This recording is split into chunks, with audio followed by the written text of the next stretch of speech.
नारायणाय नलिनाय त्रिलोचनाय नामावशेषितमहाबलिवैभवाय नानाचराचरविधायक जन्मदेश नाभिपुटाय पुरुषाय नमः परस्मै। देखिए आचार्य डॉक्टर गजानन पांडे प्रधानाचार्य जी भारतीय सूर्य मड़वारी संस्कृत महाविद्यालय छपरा एवं सचिव महोदय भारतीय सूर्य मड़वारी संस्कृत महाविद्यालय छपरा के निर्देशानुसार ग्रीष्म कक्षा संचालन के क्रम में मैं डॉक्टर चंद्रभान त्रिपाठी आज छात्रों को शास्त्री के छात्रों को काव्य दीपिका नामक ग्रंथ से रस प्रकरण पर मार्गदर्शन करने जा रहा हूँ। रस प्रकरण है क्या ये उन्हें बताने जा रहा हूँ। वो छात्र विशेषकर शास्त्री के जो परीक्षार्थी हैं वो ध्यान देंगे।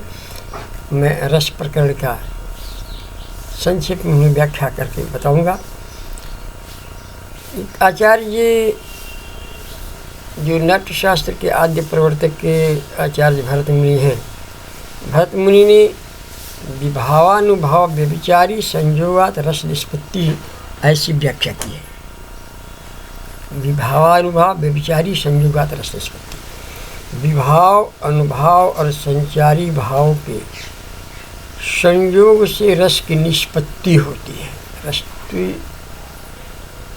चूता है, रस निष्पंदित होता है। निष्पत्ति लिखा है, रस निष्पत्ति बहुत बड़ा विषय है रस का। ये उतनी गहराई में जाने की आवश्यकता आपको नहीं है। हमको केवल विभाव अनुभाव व्यभिचारी भाव पर, जो संचारी भाव कहलाते हैं, विभाव विभाव व्यभिचारी संयोगात रस निष्पत्ति, इस पर केवल कहना है। तो पहले काव्य के लक्षण को, काव्य के स्वरूप के चित्रित करती है। काव्य तीन तरह के होते हैं, एक ध्वनि गुणीभूत काव्य, एक व्यंग काव्य और चित्र काव्य। ध्वनि गुणीभूत व्यंग और चित्र, इस प्रकार के काव्य के तीन प्रकार होते हैं। तो वाच्यातिशायिनी व्यंग्य ध्वनिस्तुत काव्य उत्तमम। जो वाच्यातिशायिनी व्यंग्य है उसका जो ध्वनि प्रस्फुटित होता है उस काव्य को उत्तम काव्य कहते हैं। अर्थात साधारण अर्थ में समझ लीजिए कि व्यंग्य काव्य को उत्तम काव्य की श्रेणी में रखा जाता है। और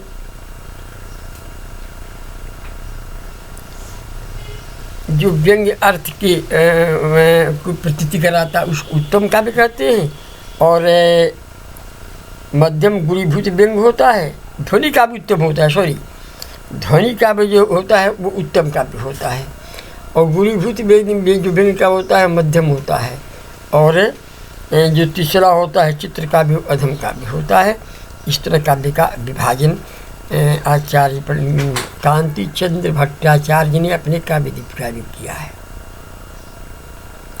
भेदौ ध्वनिरपि द्वावुदीरितौ लक्षणाभिधामूलौ विवक्षितो वाच्यो अन्यो विवक्षितान्यपरवाच्यम। लक्षणामूला अभिधामूला अविवक्षित वाच्य विवक्षित वाच्यंचापरवाच्यौ। लक्षणामूला अभिधामूलश्चेति ध्वनिर्दो भेदौ। लक्षणामूला और अभिधामूला, इस तरह लक्षणा के ध्वनि के भी दो भेद होते हैं। तो क्रमेण अविवक्षित वाच्य अविवक्षित वाच्यश्च निहि। लक्षणामूला को विवक्षित वाच्य ध्वनि और अभिधामूला को अविवक्षित वाच्य ध्वनि के नाम से जाना जाता है। अविवक्षित क्या है? तो बाधित स्वरूपम वाच्यम यत्र स अविवक्षित वाच्य है। जहाँ अर्थ को बाधित किया जाता है उसे अविवक्षित कहते हैं। अलक्षामूला ध्वनि अलक्षामूलत्वात् एवात्र वाच्यम अभिक्षितम। और जो जहाँ अर्थ बाधित नहीं होता उसको जो है अभिधामूला वाच्य ध्वनि कहते हैं। इसी को जो है ये अविवक्षित वाच्य ध्वनि विद्युत होता है। एक अर्थांतर संक्रमित होता है और एक अत्यंत तिरस्कृत होता है। एक अर्थांतर संक्रमित, एक अत्यंत तिरस्कृत, इसके भी दो भेद हो जाते हैं। अस्तु। तो अर्थांतरम संक्रमिते वाच्ये अत्यंतम तिरस्कृते अव्यक्षित वाच्योपि ध्वनिर्मृच्छति। अर्थांतर संक्रमित जहाँ शब्द का मुख्य अर्थ स्वयं अनुपयोगी होने के कारण अपने विशेष रूप अर्थांतर में परिणत होता है, उसे अर्थांतर संक्रमित वाच्य ध्वनि कहती है। यह संज्ञा अन्वर्थक कहलाती है। और जैसे तवास्मि वच्मि विदुषां समवायो तिष्ठति आत्मीयां मतिमास्थाय स्थितिमत्र विधीयेत विधेहितम। कोई कहता है त्वामस्मि वच्मि विदुषां समवायो तिष्ठति, अत्र विदुषां समवायः तिष्ठति, अतः त्वाम अत्र वच्मि अस्मि। यहाँ विद्वानों की सभा है, इसलिए मैं बड़ा सोच समझ कर तुमसे कहता हूँ। आत्मीया मतिमस्थाय, अपनी मति को स्थिर करके, अपनी मति को सुदृढ़ करके, अर्थात सम्यक प्रकारेण, है ना, अपनी स्थिति को तुम यहाँ पर स्पष्ट करना है। अर्थात जो कुछ भी बोलने के पहले यहाँ सोच समझ के बोलना, क्योंकि यह सभा विद्वानों की है। अत्यंत तिरस्कृत कहते हैं जत्र गुण स्वार्थम सर्वथा परित्यजन अर्थांतरम बोधयति, या अपने स्वार्थ का त्याग करके दूसरे के अर्थ का बोध कराया जाता है। तत्र मुख्यार्थस्य अत्यंत तिरस्कृतत्वात्, मुख्य अर्थ का अत्यंत तिरस्कार होने से अत्यंत तिरस्कृत वाच्य ध्वनि, वहाँ अत्यंत तिरस्कृत वाच्य ध्वनि वहाँ हुआ करती है। इसे उपकृतम बहुतत्र के नीचे के पहले इसको कह चुके हैं, इत्यादि उसका लक्षण है। अस्तु, इसमें आगे चल कर के हम अब रस के प्रकरण में आते हैं। रस क्या है? आचार्य भरत मुनि का हमने पहले बताया है, जो उनका विभावानुभाव व्यभिचारी संयोगात रस निष्पत्ति भी कहा हमने, उसी को आचार्य विश्वनाथ ने विभावेनानुभावेन व्यक्त संचारिलास्तथा रस्ता में तिरत्यादि स्थायी भाव सचेतसा, ऐसा कहा है। फिर बस सुनिए, विभावेनानुभावेन व्यक्त संचारिलास्तथा रस्ता में तिरत्यादि अस्थायी भाव सचेतसा, यह आचार्य विश्वनाथ का रस निरूपण प्रसंग है। इसी को आचार्य मम्मट कहते हैं कि कारणान्यत कार्याणि सहकारीणि यानि च रत्यादि स्थायिनो लोके तानि चेन्नाट्यकाव्योः विभावा अनुभावाश्च कथ्यन्ते व्यभिचारिणः, विभावा अनुभावाश्च कथ्यन्ते व्यभिचारिणः, व्यक्तः स तेर्विभावादिः स्थायी भावः रसा स्मृतः। कारणानि कार्याणि सहकारी, तीन बातें कहते हैं। एक कारण है, एक कार्य, एक सहचारी है। तीनों यदि जब आकर परस्पर आपस में मिलते हैं तो रत्यादि अस्थायी, रति इत्यादि अस्थायी भाव है। रति शोक साहस से इत्यादि जो हर रस का एक अस्थायी भाव है। तो रत्यादि जो अस्थायी भाव हो हैं, उनके द्वारा काव्य अथवा नाटकों में रस की उत्पत्ति होती है। ये इसे विभाव अनुभाव संचारी भाव के नाम से जाना जाता है। ऐसे विद्वानों का कहना है। ये कारण है। विभावादि प्रतीति रसादि प्रतीति कारणमस्ति। विभावादि ये है कि द्वारा ही रस की प्रतीति हुआ करती है, यह स्वतः सिद्ध है। इसको तदुक्तम भरतेन, आचार्य भरत ऋषि ने कहा है, विभावानुभाव व्यभिचारी संयोगात् रसनिष्पत्ति। मैंने ये कहा है कि भरत ने आज विभाव अनुभाव और संचारी भाव से रस की निष्पत्ति हुआ करती है। इस तरह से कारण कार्योश्च पौर्वापर्यरूपः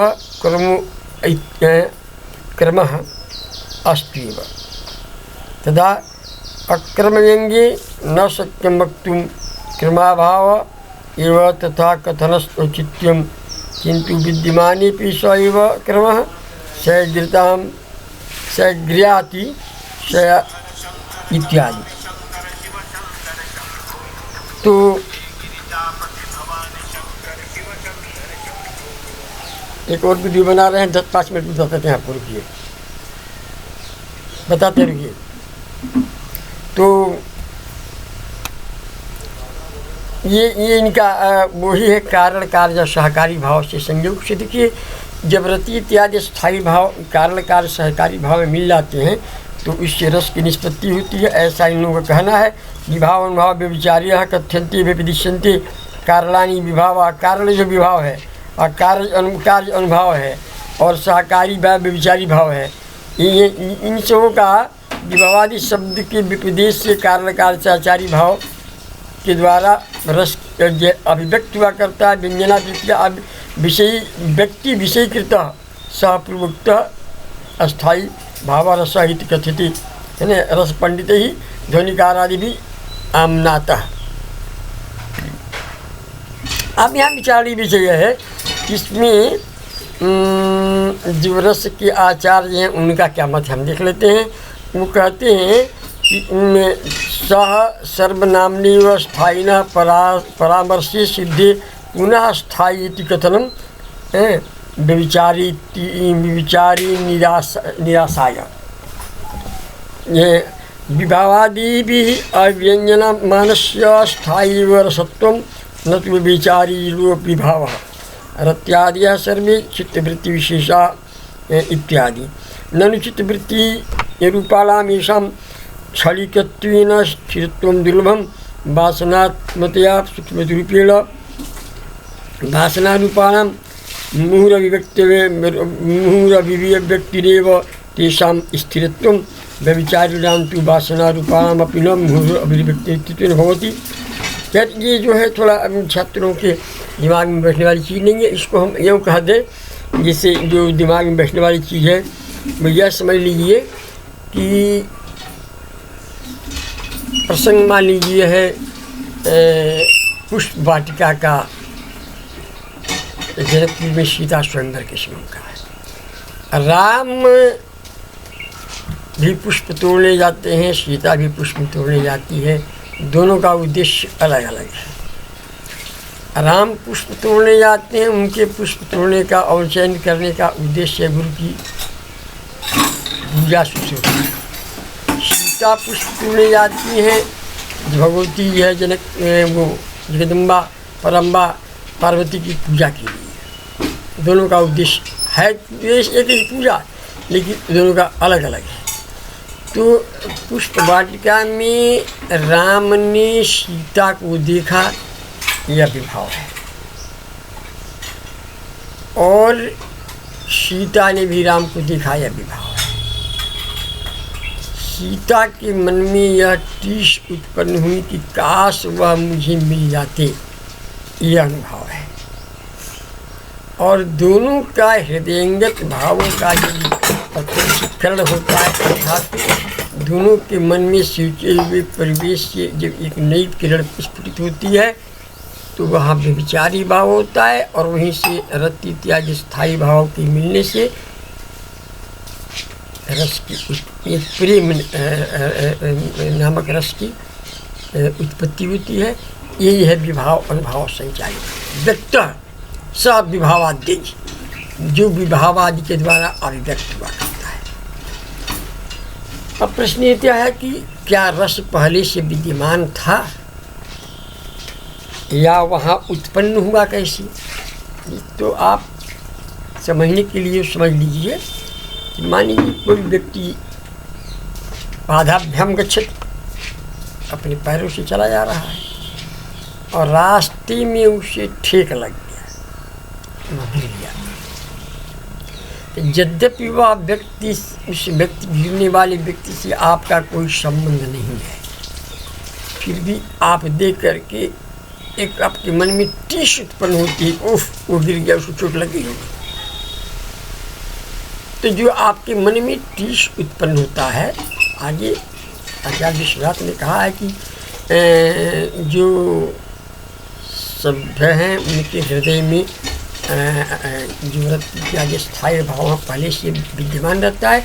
अरे इसको विज्ञान शाकुंतलकार जो है महाकवि कालिदास ने लिखा है कि रम्याणि वीक्ष मधुराश्च निशम्य शब्दान परजुचुकी भोज्यचुकितो भजन्तु।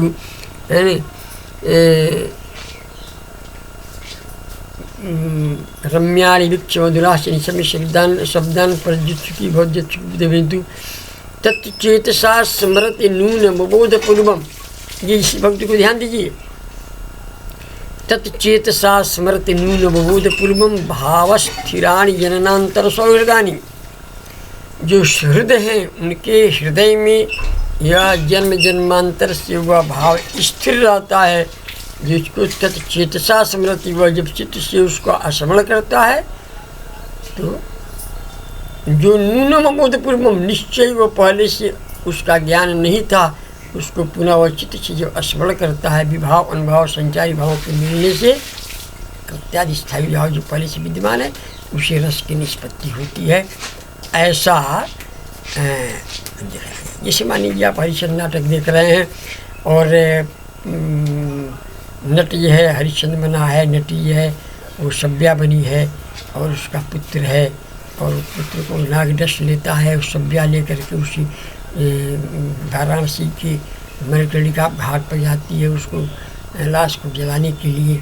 और वहाँ हरिश्चंद्र जो राजा जो के यहाँ बिक चुका है, उसका काम है घाट पर कर लेना है और वह कर अपनी पत्नी से अपने पुत्र के लिए भी कर मांगता है। और ऐसे जो दारुण स्थिति होती है जहाँ बैठे हुए सभासद के नेत्रों से अविरल अश्रुधारा गिर रही होती है, क्या उस लड़के से वहाँ बैठे हुए परमात्मियों का कोई संबंध है? नहीं है। न उस नट से संबंध है न नटी से संबंध है, लेकिन जो भाव है, विभाव है, विभाव है और संचारी भाव हैं जो क्रम से यह वहाँ उपस्थित होते हैं और वहाँ बैठे हुए सभासदों के हृदय में जब एक रति नामिक अस्थायी भाव जा कर के उस संयोग से मिलता है और जो करुण रस की उत्पत्ति होती है उस सबके नेत्रों से अविरल अश्रुधारा बह चलती है। यही है जिसका पहले से उन्हें ज्ञान नहीं था लेकिन उनके हृदय में पहले से विद्यमान है। प्रत्यादि स्थायिनुभवी यानी तानी चिन्नट का भी हो। इसी को आचार्य विश्वनाथ ने, आचार्य मठ जी ने कहा है कि पहले से सहृदयों के हृदय में भाव विद्यमान रहता है और विभावानुभाव व्यभिचारी संयोगात रस निष्पत्ति हो जा करती है। इसको पुनः है जो है इसी को विभावेन अनुभावेन व्यक्ति संचारित तथा रस्तामित इत्यादि अस्थायी भाव सचेतसम, जिसको आचार्य विश्वनाथ ने कहा है। इसी को जो है आचार्य मम्मट ने कारणान्यत कार्याणी सहकारी यानी च इस तरह से कारण कार्य और सहकारी के रूप में तीन भेद दिए हैं ना। ये कारणान्यत कार्याणी सहकारी यानी च जो रत्यादि स्थायी लोग के नीचे तानी के नाटक ये कारण काल सहकारी भाव है, विभाव भाव संचारी भाव है और जैसे रति इत्यादि स्थायी भावों के सम्मिलन से रस की निष्पत्ति होती है। चाहे वह श्रृंगार रस हो, चाहे करुण रस हो, चाहे वीर रस हो, तो भयानक हो, विभत्स किसी भी रस की उत्पत्ति इसी माध्यम से हुआ करती है।